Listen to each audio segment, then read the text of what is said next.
Aligu speaker pini san thana AB Dijinbou represent you sai pa hai si research scholar nehu gan you bugu department you sai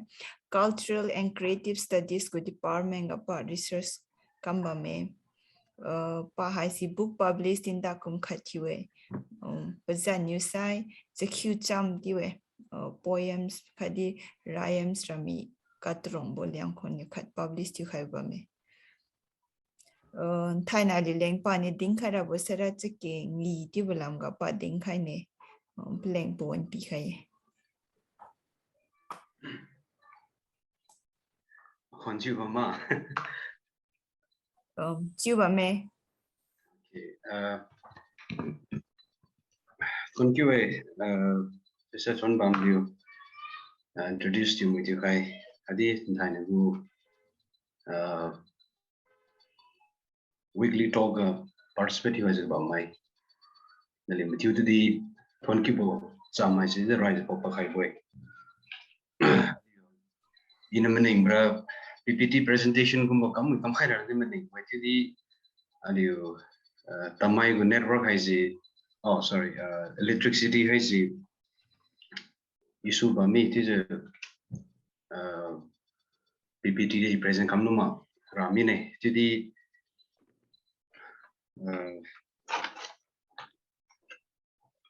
in the day one book share to chala to bao khai drama này and Thai này would talk in a this is a day khai besai Chakek Ngee Festival of the Dead this is a igaden khai ji ba me hai bo topic hai ji phui min je phui sai pass ka thiu bo hadi lecture khat ma sai presentation khat dan ko pro kam kala bo ai to di in a kasia importance to be bo ma sai bo significance kasia hadi bo pageng ka bam kasia te je salai kam luk te je ni ke den khaira leng te je kam khai je ba me right to ga aliu pope mai dung hai si sarat ka si bo hadi te cheng ta chang ta bo te cheng to mi sai te je wa hi na hai si te cheng ang bang kam bo ti bu cheng hai si kam je ba miu boy is a paliu leng tu je any issue pa betinga masai any program pa betinga te cheng ti bai sin apli tu rat manja si ba hang wa hi na tem na leng ti je paliu kam ba miu ai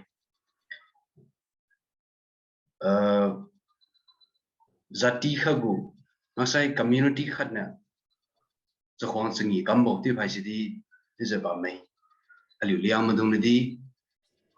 chakhwang singi hai si was you kamba mi wei chakhwang singi aliu minute bo masai aliu na chakhwang singi aliu na kamba hai si pramba keng khadi bamlu bi ye si bruanga kasia tu sai peting bo wan do sira leng masai pakka kaga aliu lungsun kam tha khai ra leng sariu magen thiwang zariu aliu sariu hai si pi jan mangai khai ra leng ti badi chakhwang singi kambo hadi palam padi bu thiu si bruanga kasai mai tu kanui khai bo maksai kasai mai du na pi tat angra ba khai lam pi ja kanui khai ra leng ti bo hai di aliu singi kadi badi aliu mane ba mi we hai si ali pope kenga suna Chakek Ngee ti ja aliu na matha khai lu ja tingkum chang manit ja kasai mai du aliu na kanui hai ja ti ja aliu na manit ba mi bo ngi ku ba mi we Chakek Ngee hai si po concept tu sai agu understanding ga masa agu study ga aliu kering mai dung na Chakek Ngee hai si aliu leng tu lu khai du piura kasai mai dung na sai lu besai ga paliu na kanam thu ba leng tu ja paliu tu kanui khai bo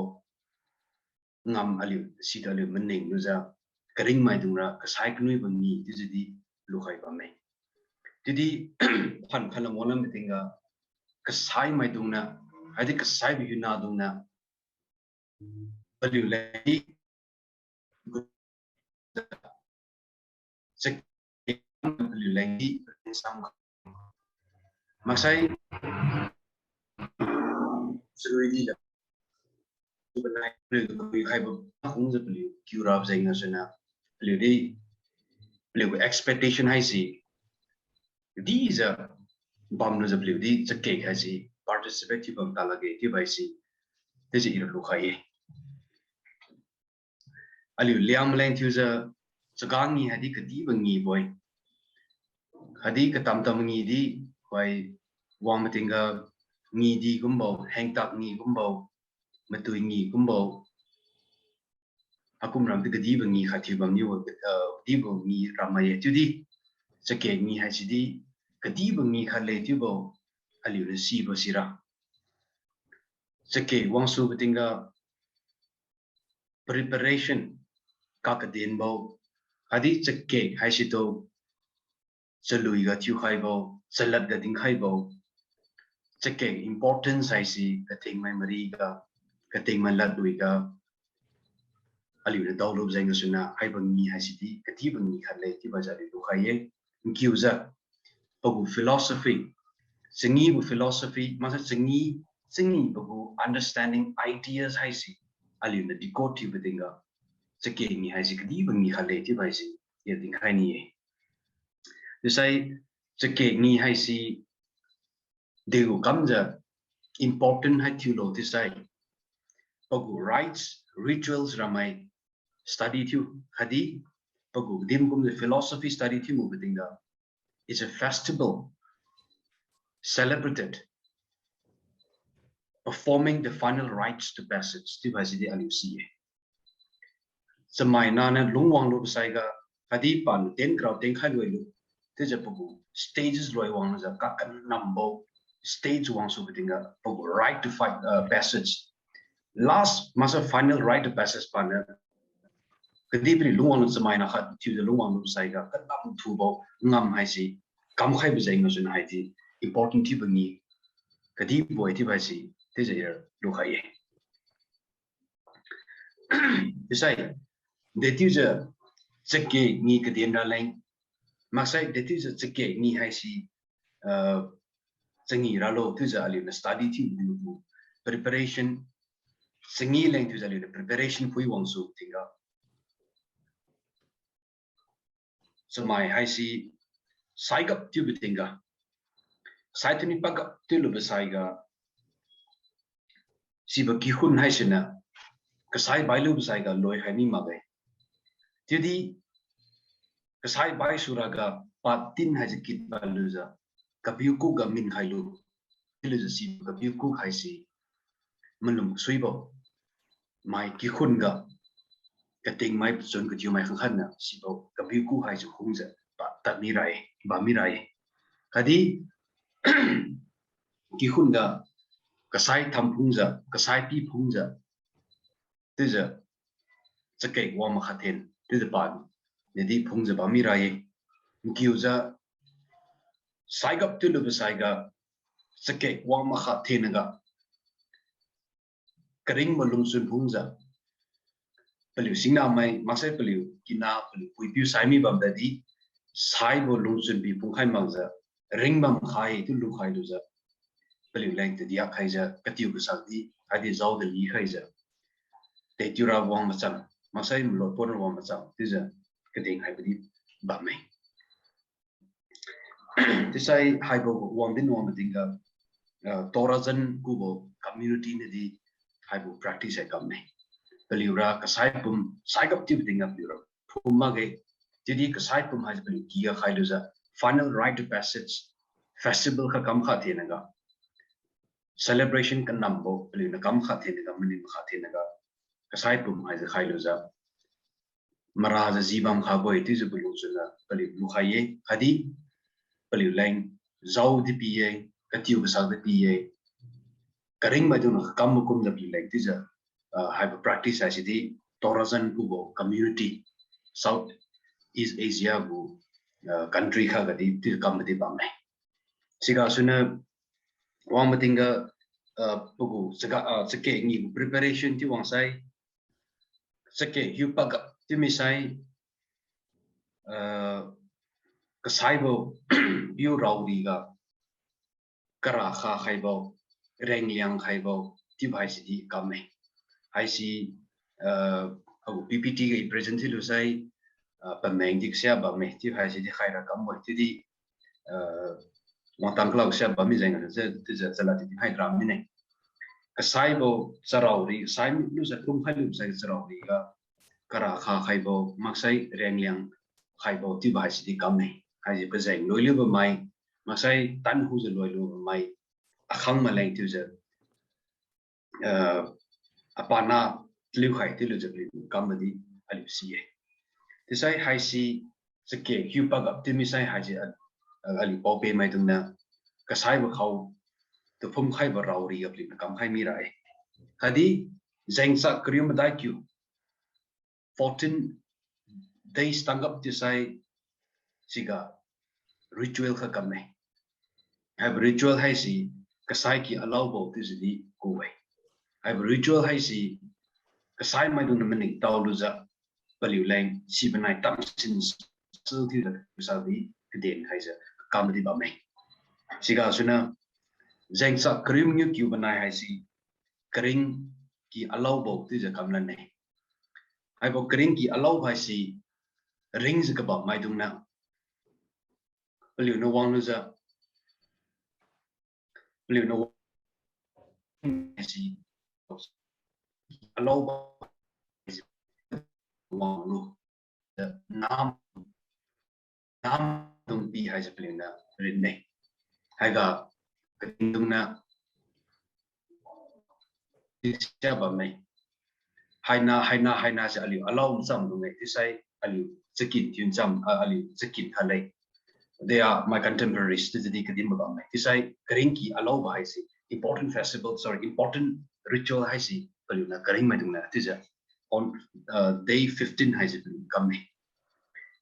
ti sai hati ja paliu preparation hai si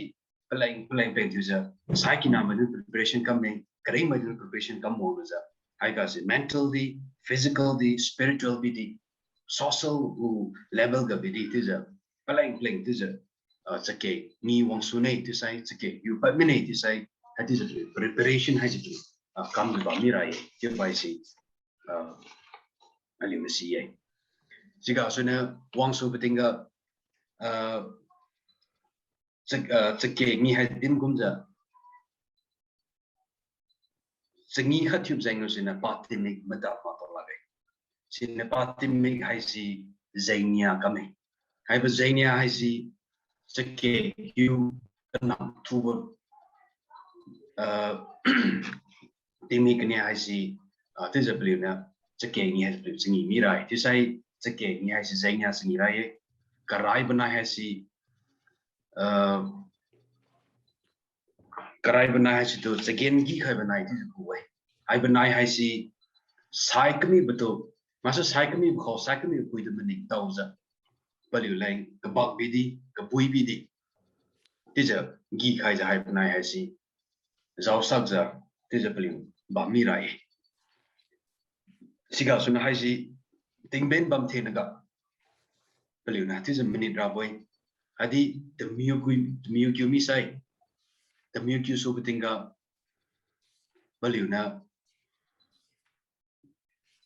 chun kyu mi sai pas hang wang bo ti ja ngam paliu kam lan rai sai rai ku thu Chakek Ngee 9 chun sai mai khang khat di ji ba sui ma ge ti ja ka ting han din bam ni we ai ba 9 chun hai si pa zaw la zu lu za ka sai ka thiu pa khai bo kilong ka sai thiu pa khai ba ki ga paliu long niu cham pau za hadi paliu na ka nu khai bo ka nu khai ka ni bo cham paliu din ja ti ja ka sai ka pa ki hin ga pa zaw la zu za ti ja tat rai hadi stima bam di wang lu za khang chiu ga ma sa liu chiu ga paliu na ma dui lu za sim 9 chun hai si ji ba sui ma ge ti ja Dijinbou thì phải chỉ đi bằng này đều cấm lâu sai believe believe cả bazi hàng wong bên này chun Dijinbou ấy thì believe mà sẽ chun chỉ believe suy mà cái thì believe sai cái sai bị yuna hay gì bên này believe land ra wong ra vậy cái đi believe visit you wong bên đó mà sẽ believe wong lên bên đó Ziman này thì giờ believe na kering mai tu believe Lucy ấy mà sai kering mai tu believe na believe sai suy ra lên sai bị sai suy ra lên believe na Lucy ấy thì giờ sự cùng believe bằng danh nó sẽ là bazi hàng wong bên này chun hay gì bài khát gì mà đấy thì giờ Chakek Ngee này bazi hàng wong này chun hay gì mai khát gì mà cái thì đi đến này sự cái sự là pani à hay gì ở pani à bộ tiếng mic hay gì tala thôn bên này thì giờ cũ ấy hai bên này hay gì xuân cứ luôn sulu giờ mà thiên phung gạo wang lu giờ mà piu cái su wang lu giờ believe kolong pi kolong run nam believe ta giờ si mà thiên phung wang lan ra vậy sa believe na tat ba hai si magu giờ mà kia mà ra giờ ta bộ suy mà cái thì đi có gu giờ believe na tat ra ấy thì giờ này sai si bên này hay si believe na có gu giờ kolong pi hay kolong run nam tat đây hay gặp năm cái xe mà trong đó kolong pi là khang lu kolong ren nung kolan thì là zuang tháp phu wa khai đi ba mấy thì đi cùi loang mai tung để phục vụ culture sai mà sẽ phục vụ practice sai believe hay gì 10 times start ra vậy thì đi odd number gặp believe là ba giờ 10 times start odd number ba sai ba giờ 5 times là believe là number ba giờ cầm đi ba mấy thì sẽ đi đến này thì sai hai thứ giờ believe là wang khai lu besai gặp mà thiên phung của wang khai lu thì lu besai gặp thái miêu piu na mazang za kilo ang ka ting mai apai aku mai da believe pa na mazang nu za ka sai ka tiu pa ki hi na ga pa na tat ra wai pa na tat nu za main za tala thon na leng pa na main su ba ding ga paki ga suna de dia khai ra leng pai lu sai ka mi ba ko pai ma pani ma sai ka sia pa na piu support de ni ga suna khoi pak lu bo hay xin dia ham hay beli bibam sai suy ra hay bot pai hay ba kusung hay lu thế là giờ beli tắt mi rai tắt user luang của tala thôn phung ga mang nu giờ tala hay beli thôn này thôn nu sai ga nam cái xe mai tung nè hay ga ram kui lo mai tung kam sai khát tông khai tala thôn phung ga beli thôn hay lu sai ga tên new thui mà chôm nữa giờ tên nhiều hay sẽ lính hay để lại thôi, sai xin để gọi làm bao lâu sai cái sai mà đủ khang lần mắc là này thì giờ đừng believe vào mình chứ đi năm cái cảnh nữa tên nhiều lính bộ mà sẽ bay lính hay để bộ thì phải sẽ là cầm bộ đi chịu mà cái sai believe là hai thứ mình này sai sinh cụ cái nữa cái hay chỉ bạn thiên kiếm mai sẽ là bị lừa giờ wang hay cái bảo mày mà say suy mà chịu nè beli chúng ta sẽ đừng là beli con mình là giờ beli con cái xịt một lần này tại cái tam ba say ai hay gì sai mai cái đi tại cái hay gì kinh cabo ganda mày thì beli lu khai được giờ tại cái hay beli con cái xịt khai ra mà sai beli zoom cả cái xịt khai được giờ thì giờ beli các cụ giờ wanna này thì giờ đến này believe nam thiên phung wanna bị tinga sinh cụ bên hati giờ đến wanna này danh mừng nhiêu hay gì sẽ hiểu khát hay gì income khát lệ thì giờ bạn luang rèn giờ wanna này cái gì cũng tala thôn đánh gặp tên lúc sai các bạn sai mà được nuôi giờ thay nara nang đi alam ri talo idi na lam ri la nei ti za ko khai lu wang lo besai ga klong khang ma tinga pa na zaing mang new hai si che hiu khat hai si ta kum khat lei ti za pa da klong ha se rai wang za wang za mathen phung apli wang arong lan dai atu misai to khoira ka sai mai dung pli ko nui khai loi mi nei ti za pli lu khai lu mim zeng asena karing man ni ti ba ti pli chingi klam di ba mai aga si pli nam ka sia mai dung ra ka sai tham phung za ka ba mai pli tham ka kit ma za sai gap ti ba san pli tham kit ma ga ko mai du pli tham ka san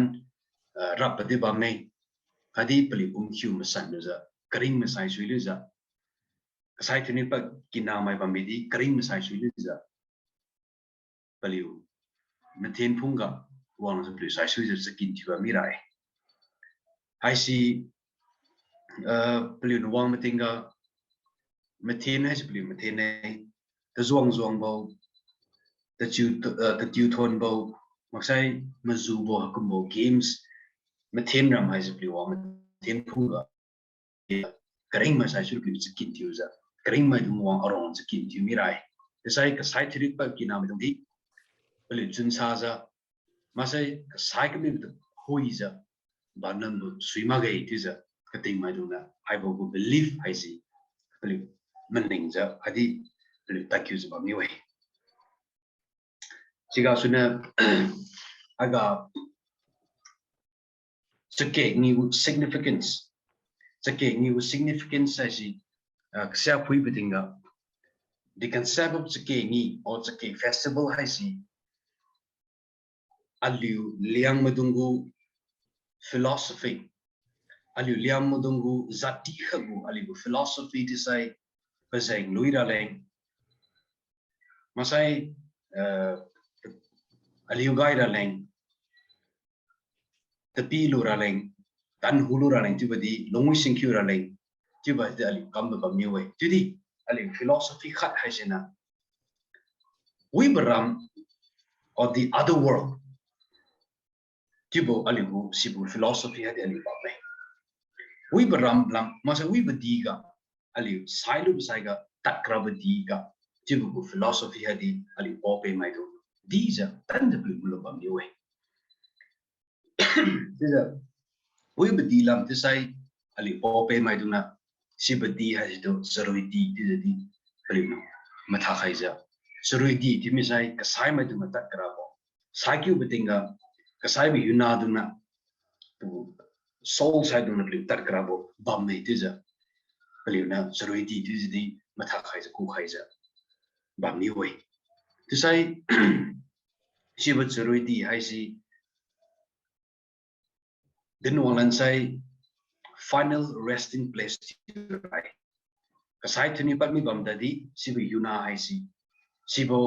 yuna hai sina pana ting theng jeng matha krabo masai pana mansai jam matha krabo bam tisai saruiti hai si bam mai tisai hai bo saruiti hai si ali pope mai dong khuga masai kating mai dong khu to hoi king ali menu su tinga saruiti hai si sai kyu mai hi na na meng rai saruiti meng su tinga longwi khono longwi lan rai hadi chamai tan huglu khona tan hulan rai social status doglu mai dong na sia kyu su tinga saruiti ga di to social status cho khwang thiu hai bu hai si di ti ja pi lan rai ti sai kadi nai some of the like this the explanation had the appeal the gang about me zai zruiti hai si ali ngot tangkama balam sai mak sai ta tangkla balam is a ali philosophy khai ba mukum zruiti takura betinga asa zruiti de chitara lo tuza ali pope mai dungna idea hai si masa pli mukum hai si is materialized to khai da lai balloon thiuza hatiuza kiura boy hatiuza tatra boy masa hatiuza tat swatiza bluna denura lengjanga suna is materialized to khaiza zuruim boy ti bhaji de bluna madam khailu khade taliu khaiza bluna malum jabam ni wai ai bo zuruim boy haisi to khoi tang di kuilong wan ga bang khai pen dan di abu I filwa khangza zuruim boy di i meng tang hai jang ngok hai lo we ti je pu diagram pu skate ti ni kam pa khai mu ti di than represent tu khai lo lang mi nei ti je si bo churui pui hai si ka kyu bitinga gate ramadi was you ka ba mai hai ba gate hai ji pi je cross tu ra lai hai ba gate hai ji pi je ra lai na ke ni ga tin mai dung na ham ra ka sai mai dung tu kan nui hai bo mak sai ka sai mai dung na tat kra bo pui ga pli na ma cha hai bo ka sai mai yu na dung na kyu su bitinga sarui di lam pan meng tang kra bu bam lam final resting place lam pi je meng tang nu ra leng jang na halam ka ka din bo hai ti ba mai te sai ha bo ka din ma hai si pali no khong nu za ka sai mai dung na kan nui hai bo tu pli no khong nu za so sorry kring mai dung na kan nui hai bo tu pli no khong nu za ka sai mai dung hai si pli kyu rai pli kyu lu za gate hai si pli na tam gate ha pli lu za ta to kyu rai te sai hai ga Chakek Ngee nai Chakek Ngee ga kring mai dung na kun nui khai bo te sai pali leng zau liang khai bo masai pali te pali ta ka tom leng khai bo masai dut chi khai bo tagai khai bo hakum ram hyang na hai si bo importance khai se ba mai bo importance hai si sarit pui tak yu so bitinga hai baram hai pa hong nu za hai baram hai si pa no thin nu za bo gate hai si khat khat cross tatu pa nu za sarit pui lam or sarit di pli mo ra wai sai haga most important activities khat ba mai haga rai ka thu banai jigen gi hai it is alui ma matom ma ka bak ma ka sai ba kho zan ga suna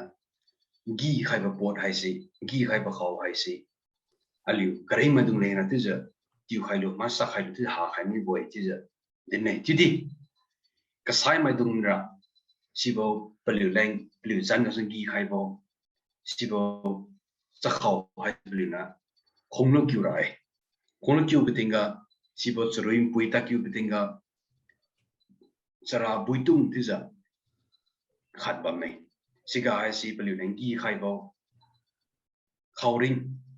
hai se paliu zulu kyu lo si sara buitung lo khi khai rai si bo swanga mathak phung hai de ba mai si bo mathak phung ga si wang lo za paliu ta ka dong chi ba lu paliu zau liang lo za sai ma dum wang aro wang za ti paliu ka sa ba de ba mai hatu za paliu na Chakek Ngee wang su bitinga ali pope mai dung na kasai mai dung na pli tat kra ba khai lam pli tat kra ba bam lam tat mui ta lura leng jeng suna ali karing mai dung na pli tu kun nui khai bro na mang za pli men hui ta lura leng ali na preparation kam khai bo ti sai kasai mai dung lura sai mi sa ju pli karing mai kun nui khai pli khoi lu za pli jegeng khai lu za si pli tin lu za pli kyurai ti sai pli ta kyu su bitinga sarui di lam pli agi manai za masai obstacle khat da hal pli ta lura leng jeng suna kam khai boi ti bai si rai ba ga significance in khai ni ne siga suna nia ba ga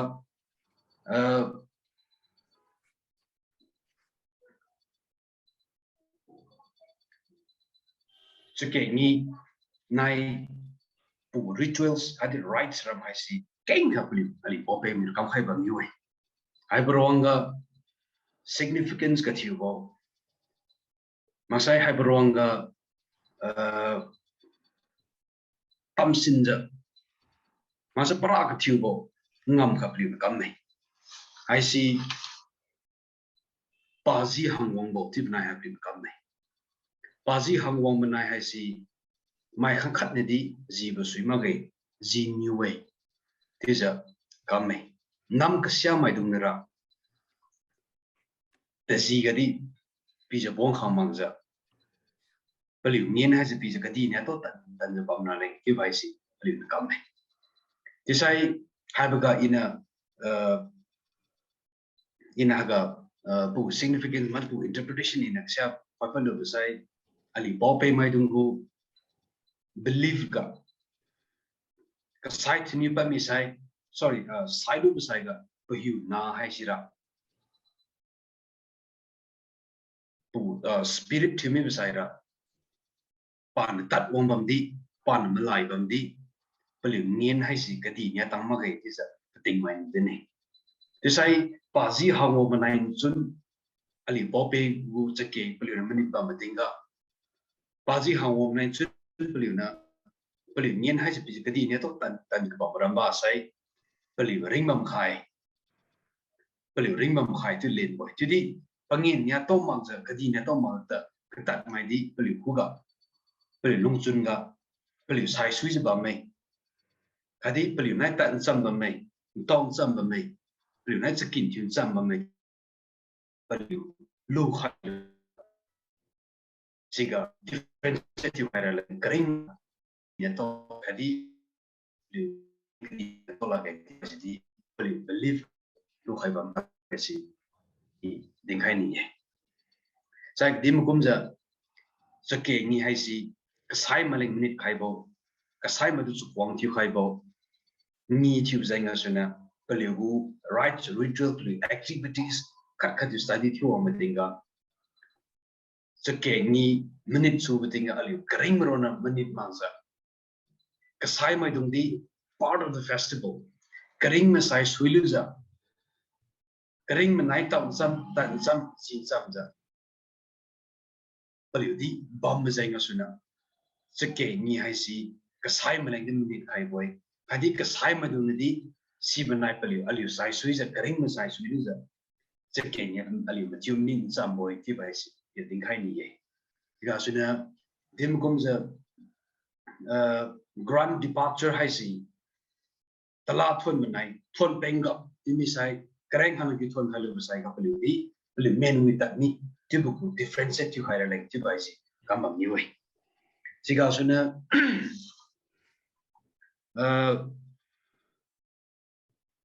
สิบันไดตลาดทวนนั้นผลิตล้านวงล้านบันไดสิ่งกูพิวน่ะน้ำมิปุยมึงยิ้วให้จะอยู่ขัดเลยจะอยู่ขัดให้สิติงกุมขัดเลยที่จะป่านน่ะกลวงแรงปวงนึกปวงบ่รำบานนิสัยจุนซาบ่มาสักจะอยู่มาเกณฑ์ที่บ่วันให้สิดุนหวังไม่ไหนที่จะป่านน่ะสิบุก significance มาสักสิบุรำบานแรงป่านดินจะหวังบ่อยที่ไปสิที่ติงให้นี่สิ่งก็ส่วนน่ะอลิวสิบันไดอลิวเลี้ยงมาเจงก็มาเกี่ยงมาราจ้ะมากูจะตัดให้สิสรีงามบ่มาใส่อลิวจุนุยมาท้าบ่เล่นบ่งามขนาดจุดที่จะเก่งงี้สิ่งนี้บุการะมาเกี่ยงมากูจะตัดบ่มาไงจุดที่ก็กูจะตัดเลยสิ่งที่มันพิวระกระไรไม่ต้องเนี่ยกำลังงามก็ใช้ไม่ต้อง as a part of the festival บันใจกันสุนัขผลิตดีผลิตจุนซาบไม่คดีจุนซาบใส่จุดผลิตดีสิบุกปาร์ตลูจะบไม่ที่ไปสิเล่นนั่นเองที่จะบุกจะอยู่ตัดบ่อยที่ไปสิดีดิ้งใครนี่สิ่งก็ส่วนน่ะว่ามันติงก็จะเก่งนี่ให้สิ beyond the festival of death and living สิบุกที่บุกสาวก็มาคุยว่ามันติงก็จะเก่งนี่ให้สิจะเก่งอยู่ลอยระเลงที่มีปุยมีอะไรมันนี่บ่อยคดีจะเก่งลอยกับที่มีใส่ที่กุมสรีที่จะมีไว้จะเก่งลอยกับที่มีใส่ภาษาบันไดให้สิที่กุมกษันที่กุมกษันที่มีฟ้ามีไรที่ใส่ที่กุมจะอลิวพอไปไม่ดูนะผลิตลูกไข่ก็คดีผลิตงานกำที่จะซึ่งงานมาพิจารณาปักให้มีใจงานส่วนน่ะas a symbol ก็นุยบุตรผลิต symbol ที่ว่านี่ใจงานส่วนน่ะจะเก่งลอยกับที่ไม่ใช่ถึงกุมกษันที่จะผลิตปัจจุบัน sibo kumgu masai sibo kagwak kumga chunsa jeng sab hina se mangai le ja tingkum san pan mi nei khoira lungla na le jeng sena masai chaki chulu ti bangam wahina ali ka san ji holan ke ti ba sti len khara neng jeng sena chake ni ai si tingkum kloi bo chayu ga khadi kloi bo timi ga bluna kambo ti ba si te ding khai ni nei desai kalau dia mukum je torajan tu community mai dungna beli lukai ga na sai mi bang tadi ka sai ma dung to kering mai dungna phum bang je beli gi ga khai lu ja beli lain te jagan bi ka tiu beli na ma sa khai te je beli na kam da ngam ha si do de u kam je hatiu je lo te meniu betinga beli na we will I see Saima waiting Maraz Siba Voitis a practice come ngam I see Ali Liangmai Hadi Ali Bam Suna Baliu culture Masai Silam Southeast Asia culture Adi Ali culture Hazi in somebody Bam Suna Silam who idea Masai Silam who community was in a come saying come saying a silam and the ones a motivation here look high.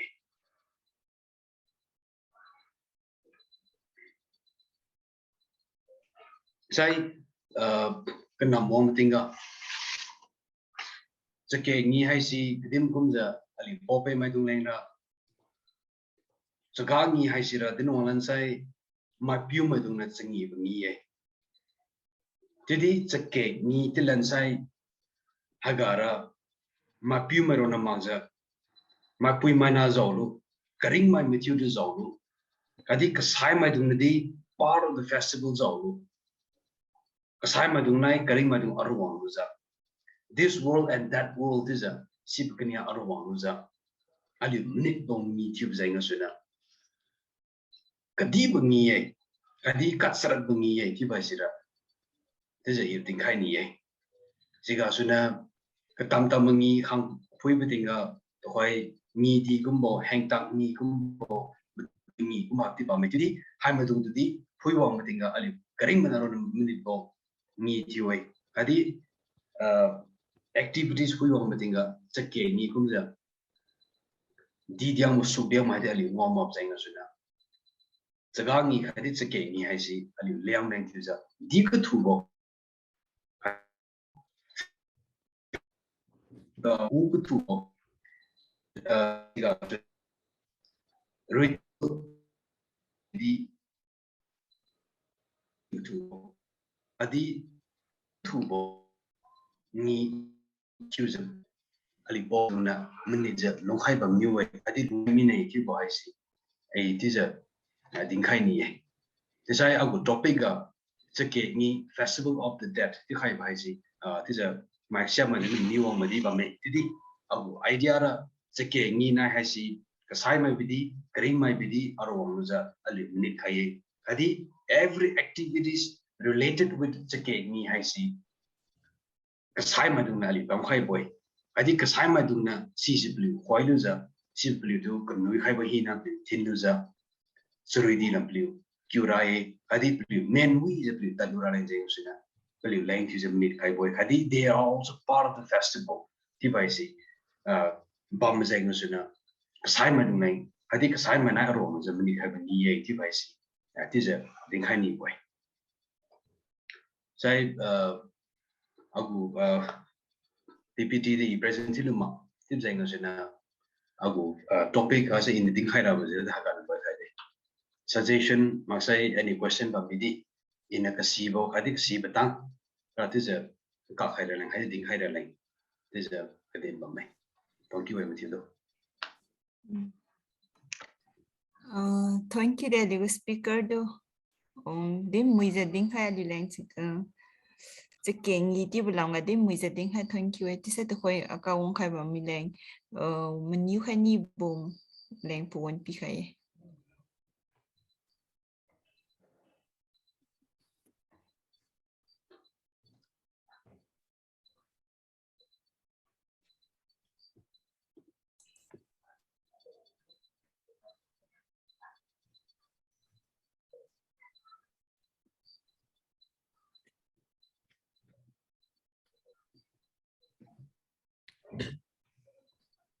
We chat box ka khang khara prevent rest chulba mai solo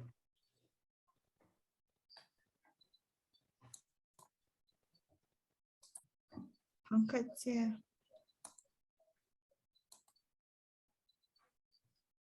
Halagwa bon mai.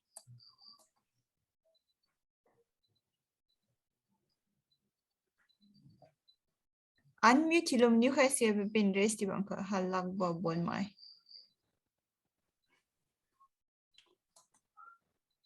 okay itu sai comment combo observation combo think kana mai dong kang dim ning ma suni ti ding mon mami ine right kana alyun thane to kam bam se debate kan rolling di discuss thuraling di comment pi kharaling di question kan rolling di I say part of the meeting masai pugu si se purpose khade di se bame tell you observation comment khai mazan pa kamisa daloge and aligu meeting kan thane alirong ka ting madong kan jara chang sim no kang di ngo jaws ba me present den sa pau chulin bo aliuka aliuchi tasile zeliang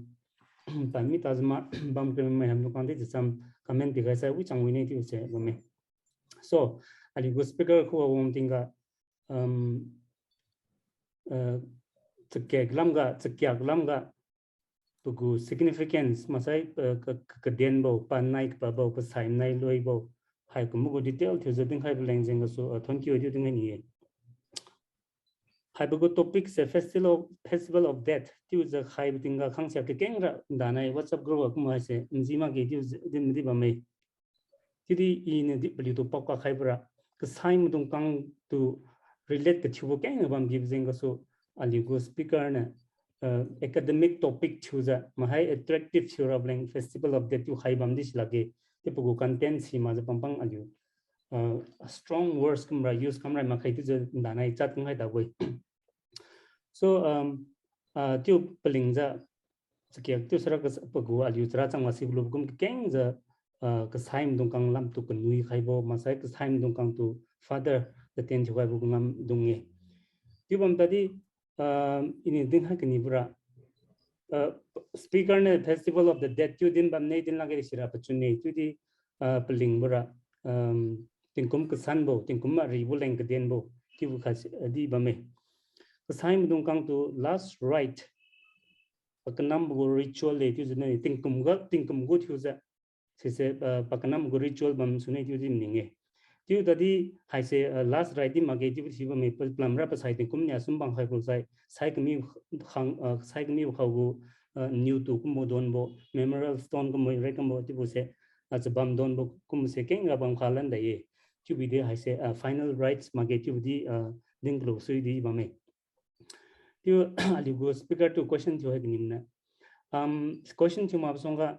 aliu research scholar mdungang tira ma toy ali mahina sus bamboy ali first generation research scholar mdungang yang mdungang gadin sara mostly tiu biza aliu go methodology masai aliu liangmgu tingni tiu sara topic ar khaibam selo ti din ngo bdinga point ga methodology se din rak khaisai we grab di bame example nang kuilong mdungang dor na site chi wet hoy entire talk ga the kimaram dor site chi mage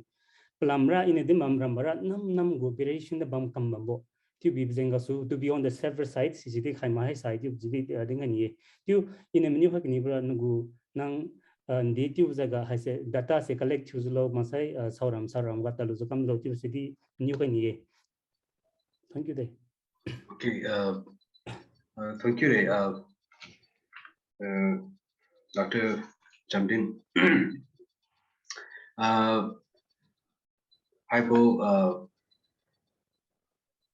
in a research data collection come to by the Liangmai Chakek Ngee tale Manipur ga Kengmen is a kamkhaye is a that one thing in a kulong to site to have say yo variation nam keng kapame jadi in a kulong to preference hadi siga in a oh have say agu lukhaiga kulong hai si one of the oldest village this is lukhaye siga suna kunong dia lipa kating siga ali bu first stop to the ali tukhai siga suna pri lungkha ali open lungkhai dia kating da dim kum je beli philosophy maksai sorim puita betinga sorim pui hati ra buti ba sidi beli na materialize khai ja balloon bi ngoleng khai ja tu telu khai dia tu zainga suna kui long ma dong na din mo long practice asidi ira tu ja alain tu jara lum so biang lu tu ja ira payment tu ja kui long ma de ira ding khai bi bam ta la bam de nam tam mai dung di variation tam na bam de sia mai dung ra baji hang wang mo ti bna ya di believe si kama pe bam me sia mai dung ra den wan nam tinga sigengi ha bna ya di believe kama bam ni we direct wang tala thol ti bna di bam me sia mai dung ra tala thol bna di singku ro na kata di bam me atu ja tam variation wang nge ti di in a gangman preference to bura ganga hati ja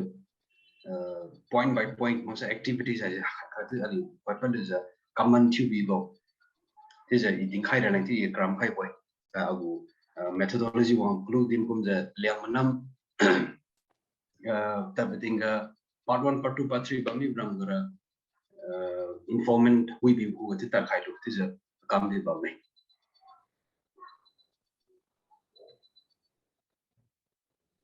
Oh, thank you there. कौन सा हाँ हाँ ये निकाल के डाल हेलो ठीक है मंचा वाखले दा क्वेश्चन मेन्यू खाई करेनु इरा बिदा माय टॉपिक है जो कोई बचला दिन मीटिंग है बम नम ट्यू टिन दिन बम नंग आउटसाइड इनसाइड या योर क्लोजन इज फर्स्ट गाना कहाउ गाना जालो मामने सिदे no Marite din tinga che research de team chile de selate din meeting la bam tun de thank you de side yo ke hu ai se ali no pu bam tinga close dr cham din modin de din bam kum khadel le speaker na din ka bam skun ja ali tin kum kloi ba ali kam de hai se tin kum ka san palan ra ba ma swanga tin kum loi wang le ja ali kam ba se de hai se pra tu ja ke hu kam hai se alunio ka sai ma example ka january ka sai bi di makse let's say bam hu ga dara ne yana ne bam hu ka sai bi di makse gen hu ka sai bi di de ka sai bam bi de ke hu wan ta ma thin ra sai pum se suri tan ngam la ga alu nai bam cham khawe chi ja aliu ko concept ka kabam te irichu tawe ti si se aliu ko research pin de din taw ma sim ma ti si new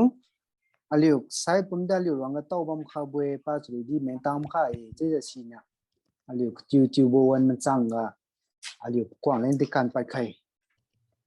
tam khali ja aliu nyama ban de kwang len de kan tam pa khali ja ti ja nai ma chang ma ske hu ka paw tu ka sai ka paw ka ma ta ma then na ga quang len de kan ya chu ja kam de kam me chu pon di chu e je si kum da de din taw ma sim ma ge i chu taw lo ma ju ma Din taw kum di ba me je si ga ne aliu ina je ja speaker ku ga jina din sang ngai ka ni ba je ke hu chingi ra leng je nga na aliu di chu ja ga prepare kam lo kring ma dung na aliu di chu ja ga aliu we leng jeng an kilong commission ma mangsain de ali pum de jai commission lo che bu lam ga de point din taw khai se wi suma che bo de mo kum pa je si taw khai ba ni question li ma taw ri de mang preng an je chum ling che din taw khai le mule le thank you okay thank you what new khai jeng sina thế giờ iklo all lang de khai mi smai sai chuni pa mi sai ra phum khai lo mi bam da di sai pa mai ji pahiu nara aliu sai sui bam khai adi aliu na ring sam bam khai tu bu philosophy bam jeng sina ka sai kwang kan ja ka sai piang sum ja te dia khai ja li tu khai tan ja kadi pantin na kit ba lu ja ka bi ku ga min khai lo ti lo ja si ba hai ji khong kadi paliu tham hai di ka sai pi phung nge ti ja paliu tham hai di rap ma ja ti ja ke ma kha theng phung wa ma hai ji ti ja ka ting mai dung na kam bam ni wa ti ba di ne siga suna preparation one thing preparation sum has important thing for me khat haisina sake hu pa minute sai rang liang khaibo charawi ga bezeng wilu ba mai do khong ti khaibo masai bezeng wi mau za sami bam da di le khong ti za kra kha khaibo rang liang khaibo ti ba si pri rawi ga khaibadi practice ai ti kamme siga suna dim kum za zeng krim dai ki tangap ti nai sai kasai ki alo bo ti de pli leng kasai me hina ma dung de ring dam khai ti lu khai zeng suna pli leng special ti khai yang bo pli nai kasai kwang kan bi di kasai piang sun bi di pli special ti khai yang ma kamme siga suna zeng krim mengyu tang manai kring ki alo bo ti de pli kamla nei hai ga si kring mai dung no wa pli alo za come routine hai chiwe allow me ti sai example ting hai ta mi hai na ali chakin ba ya ali ting kum kha allow me ti di pli ka ting mandin ma di ba mai ti sai hai bo preparation ti sai sum hai is important ti ulang ru khai ye adi kluanga wang tinga kluang biam san bo masai ki luang kam san bo ok tam activities ra pli kambam new ti bara kating mai dung na menu tinga si di mention ti khai mage tudi hai sum hai si preparation ti sai sum hai si preparation gara ta kan gibo bamsu tala ge ti je ting khai ni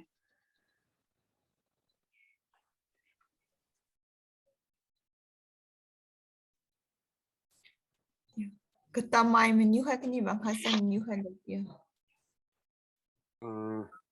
menu khai yo menu hai la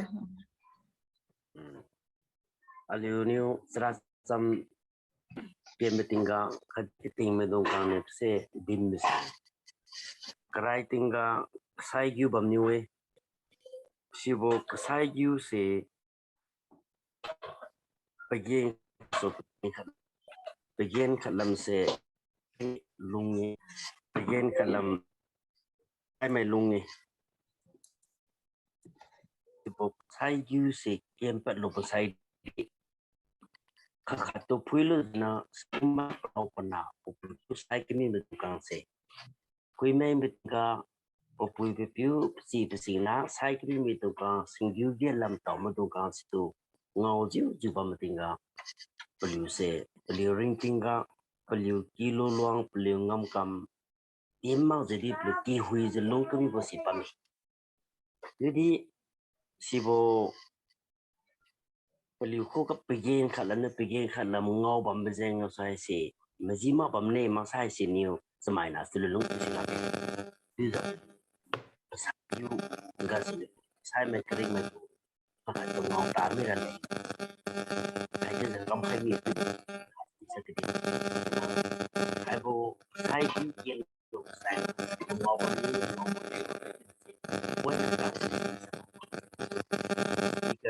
pan hai bola anga research ka tau nang sai de ti buka se ka kha to ngau bam ga ngau ta mi bu se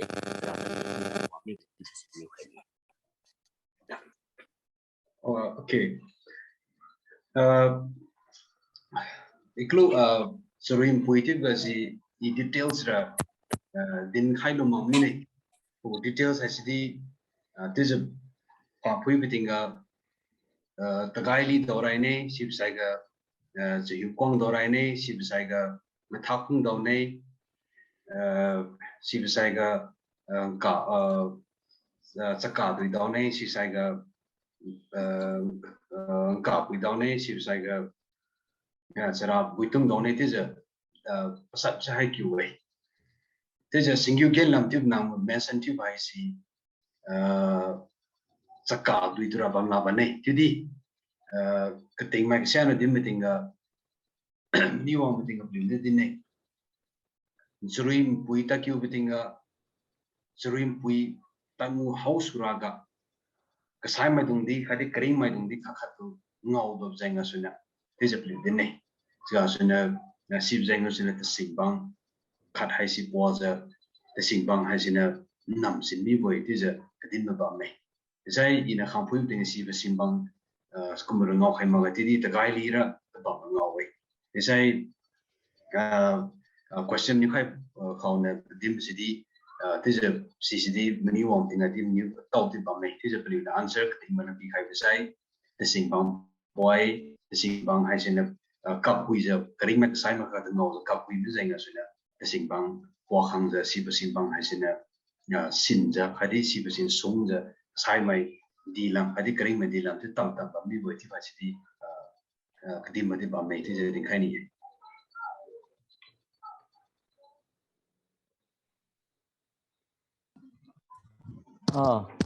Hello. Chị Bấm ạ. Hello. Yo, chị Bấm này. Chà. Khát comment drama hoặc khát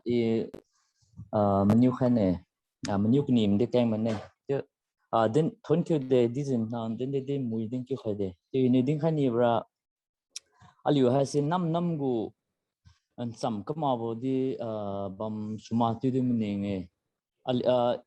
Chakek tiêu sa liu ra Chakek Ngee or matui Ngee tiêu sa Chakek Ngee tiêu sa cũng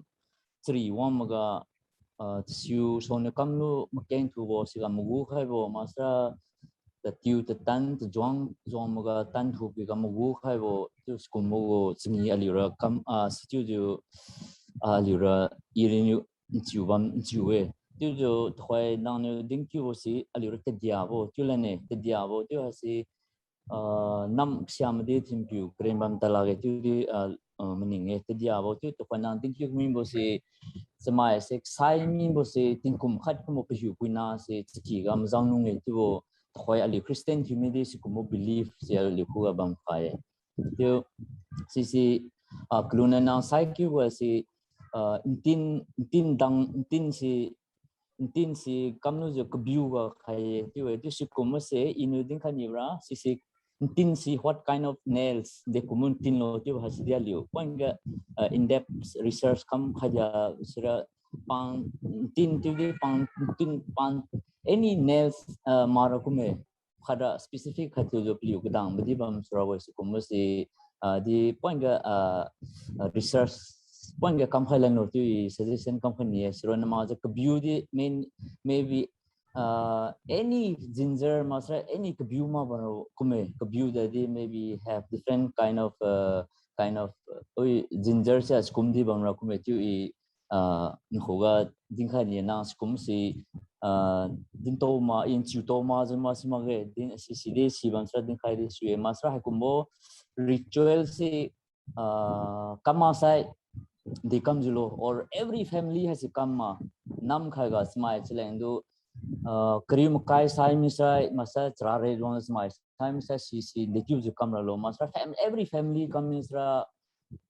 de kumulo tu kusikum sidi it's very difficult to kind of answer also tu sikum sidi bam mekasiam ra kumbo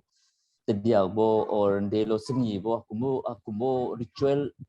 kumbo ceremony se kam kamam di ba masa every family comes masa de kumlo kumla sidi Matthew kamrama has mandatory ma masra kamma sran de kam de wangra lo tu bos kumbo believe bama hakuma sidi poinga dinkhasra wine kamma sra masra family ga sansabo ma masran de kam lo masra chikumbo aliu thoi Christian thulu saidi sai bana si bai mui khabo kapak bui masra kam mui khai masra kamlen bo tingkum tangkama wa thwali stramani ni Christian humdia kumudi bamme sin ka sai pambai ma wa kumbo kansiamara telopi hu puina kinama to kamlen khaibo kumdi bam kume i ni kansiu brasia sti senior kumbo kamasran de kamralo de kambi kamasra de ksabong ralo masra kamma de suima masra machu family kamrama tu hakum sidi nang sibam sudin khalo si masa hai se point research that kam kaisa wi rakume tuji dinesiron main tuja into suggestion pikhani rawi won tin panai ka view lam ga sa kam phai tinkum khasi plu tin khang ra bane ka sai wo sa tu sai si they tuju how they take care of that nails we will ka view khai sa and they tuju plu pass lo masra ka ting man to khon ma bai ma akumbo process kenge bam kume tu I hoga din khai sro na ma last sai bo kum gara ira festival ti kumora timpu masra wima nang kam nasra kasai masra it's a unclean masra impurity in the village kumo ba masra chingi bo masra festival tim masra chinwi ma thar nga ka chingi kum ga di kasai ba si timpu ba ha si di point se chinwi atra kasai bo aliu laina dead tim masra impurity masra unclean ti kumo aliu si kumo khaba me siga mai chun sabo do melo de chingi la misra se kum si di pange de terlo relevant tu mak vivo di bam suma ti bo din khai boy thank you de okay club tin masai computer by si in a menu hai biting it the same question as a menu hai tin design the kong tin na lo ti de menu tang hai ti biting value na xem ra cái đó với cái din này xem mà nó quan biting cái bên tin ra với cái din này bây giờ hai bên the kong zoom ra lo ti ra si sira value di ka khai ma gai ti ba si din khai ni hai si ga suna si bo tin hai gì mà sẽ cái view cái value na min khai lo ra nim khai khung tin hai gì mình lục cái số yêu mai khăn khăn nè cái khuôn gà chỉ sẽ phong rai chứ vậy thế sai để chú phong lộ thì mình yêu cái tình gà liệu hiện điều gà hiện khai để liệu phong rai thì thế này sai liệu là gì số ra cũng mà sai liệu là hiểu ra lên các số tình gà chỉ phải hiện điều hi pa khai được giờ pa khai gà bèn khai rai thì giờ thế này thế sai tình cũng là gì cái gì cái mà khai thêm là liệu chỉ tin hay là liệu không hoàng giờ cái mà chỉ đi Liang Rai thì din bedi ba mai siga suna tadiak bo ti vai si yo mai sai lu sai ga pali kwang pali piang kan khai ja ka kam bo activities hai si do tadiak bo ti di ku bedi ba mai ti sai wang ja Chakek Ngee wang ja xem mai dung na ni en ti te tai bo tai kong sai pen si wang si mai loi khai lu ja ka sai ka bo khai bo ti bo sorry to pe hu na ji di sorry di lam tara lang ti ku khai kom ti a khai be di pi je loi khai bo ngam nei ti da di bam jang si si ba di pa bam ta la ge ti lu khai chỉ có chuyện sinh ý thì có hay gì hoàng mà tiếng cái aliu bảo vệ mai đông gu phui hoàng mà tiếng cái sinh ý mắc hết thì đó là the festival thì cũng mắc hết mà celebration or any thì cũng mắc đó là cũng hết đi cái điểm cũng giờ sai thì nhiều cũng một tí bám làm mi thì bám mi thì aku lo khai cái ra Chakek Ngee này hoàng giờ chỉ bảo tala hay là thuần nó mi sai hoàng giờ cái mai đông hoàng mà thiên phu hoàng giờ ta doang ta tiêu thuần mà dù cái thì chỉ bảo gạo hoàng mà thiên là mi rai thì đi đến là này thế chỉ gạo hoàng sẽ kín tiêu giờ giàu sang mà long thì giờ cặp bộ hui bảo hay bám ta được hoàng thì là mi rai thì đi joyous mas merry making đi xem bám lần thì đi bám này cái chỗ này lúc khác mình hiểu rằng cái khác chỗ này cái sai cái thiếu bất kỳ gì là hay gì tadiak khai bo sai kwang sai piang sun khai bai si compulsory rai ti di nei de kan sai liu concept hai si sai me yu na hai si ma pu spirit lu hu bang khap jai ngosena ti je bli lu khai hadi Chakek loi lu sai ga si bo ka sai be yu na hai ta liu kanui khai boy te sai si kanui ma kha thin si kanui ma kha thin aliu sai suye ti jai nga suna family maksai sai tin pa kinam ma chuna si compulsory kamrai de kan sai aliu concept ga sai me besai ga masai sai bi na sin final resting place ai si aliu leng thi tam khai ba bam sai suri di ye sai suri di meng tang nu ra le jeng se da babu meng tang nu ra le jeng se na masai meng bitinga kham kan nam bo masai tam pipan ma ne jeng se na process ai si masai pu activity pu step ai se kam nam jeng se na si ta thui tang masai dola boy ti je di ke ting men de ne Okay, wa khat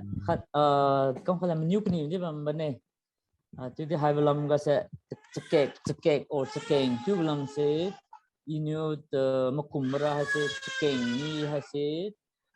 cũng cả free bu festival sẽ công mong là pakak khat sai mlen cũng ram na bu cũng sẽ pakak khat cũng buồn phải cũng công khai luôn là cũng lôi gặp chứ sai mlen này kering mà sẽ tam ini tu kumu pakak khat kumu si sekeng nhiều ka mong na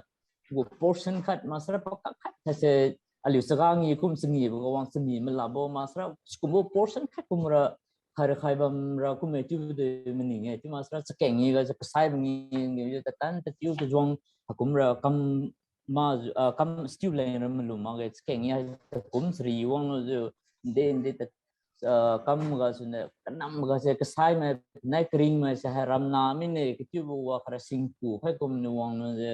chikumbo ui bo kulut ka tu ka sa pon len bo khai ko si kam ta mi ra bo skum wang pa khat ui bo phai miu mai kum nu wang pa khat chikumbo performance ma se chikumbo khara ritual khara kam khai bu ban ra kum te chakeng ya sinu that festival tu lan ni tra si sira ira point ga detro la liu se research se kam masuk jang ras rawi rama tu di mening aku makum tu no mening mo khai dilo tu bo klun tin dang ba sidik siam ne dim rai keting mai kun ta di aku area ma tu di feel type ga menu wa se keting mai new dim sra mazalam tin ha se dan ne tu din ne na yo kaki ba nang ne klo chlu ta bo kum ga se khang khara tabam kun tu e chet liu ken ga khai lo jo mai khang kha time sra keting mai khang ga dum bai kha ja la ui bo na me kum je kam sa maram nang je si liu ken ga khai lo jo selain tu ini akibat pung ban lu islu tanya itu saya kan kado ji koi pas tu khalam isnan take care khalam ni tu gus kumdi ban bam tha geda tu si di khalan ni we thank you de yo idea tu wagu masai pugu je informant gu masai kumali di waju ga bam nubiye jadi tim kum je Chakek Ngee hai si preparation tu fui khai hadi zainia jingi khangbo hakum fui khang batingara wi batikum sari ti pusira hal dia masai chino kangkra hi na kam khai lo sai na wi wa kamnan tibo di pam zainga sena mira abu lo khai gara more preferences ra tu halam pan kanu hablan ira teng khai pam ta suma ti ra tu abu lo khai du ira tu ning tu abu lo khai tu bam me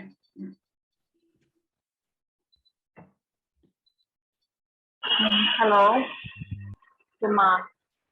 oh Yo, chiba me. Is